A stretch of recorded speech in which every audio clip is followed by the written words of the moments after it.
Welcome back to the HRD Summit Europe 2019 in Amsterdam, where I'm joined by Uber's Anouk Geertsma, who's just fresh off the stage. We had to literally materialize seats somehow to fit everybody in. Everybody wanted to see it that much. But for the people who couldn't be here, what were you sharing with the audience today? Yeah, so I think that part of the conversation was really around where we came from as an organization and where we were sort of 2 years ago when everything happened and we had a very negative press cycle and everybody knew how we were doing as an organization and how poorly we were doing as an organization, and that moment was extremely painful for us as a company, and the whole conversation was around how did we actually turn that around? How did we manage, and what is it that we've done to turn that around the way that we did?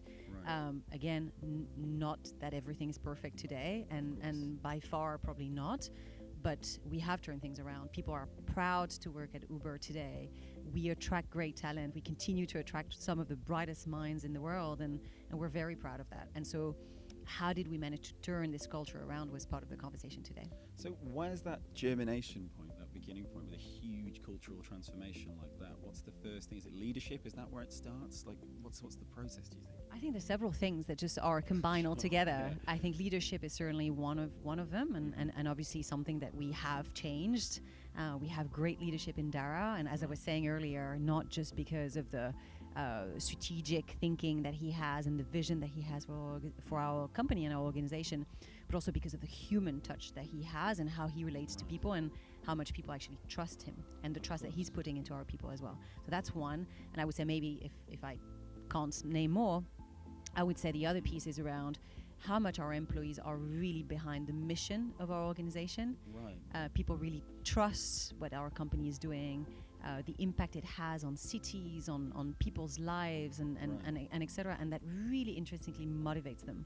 And I think that combination of the two really makes the organization extremely resilient and willing to change and continue and move on. So, you mentioned talent there. So how are you attracting that talent then? Those people who seem exactly right for Uber, and who are they? We have a pretty tight recruiting process, so we're lucky enough to attract great talent. I can imagine. Without necessarily having to do so much in terms of like branding and etc., which is a strength. But then again, not all of the talent that necessarily wants to get here are the talent that we feel is the talent that we need. So the question is more around the selection process, and we have a very tight process. So from different rounds of interviews to cases that we're asking our candidates to take, and not everybody's a big fan of cases, but we have tweaked them to really make sure that it's an opportunity for us to test our candidates, but also for our candidates to really get a feel of the job that they will eventually get in the organization. So it goes both ways, and the selection process needs to work on both sides. There are so many things we can discuss, is the thing. It was such a fascinating session, but we're going to have to round it up, I think, because there's just so many areas. But as terrible as this sounds, if there's one key takeaway you could give, one key tip to the people who can't be here in changing their cultural in transforming their organizations, what would that one key tip be, do you think?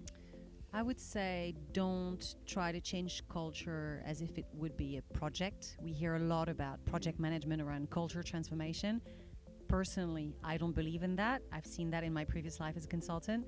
I've seen very differently at Uber as well. And I think what made it work for us was we were very genuine in wanting to change it, and we didn't manage it as a project. We managed it bottom up. We listened to our people. We heard from them what it is that we needed to change, but we didn't manage it as a project with A to B or A to Z sort of steps. And that probably is what made people feel that it was a very genuine willingness to change. Fantastic. Thank you so much for joining us today and for chatting to me now. You. Stay tuned, guys, for more from the HRD Summit. Thank you, Anouk.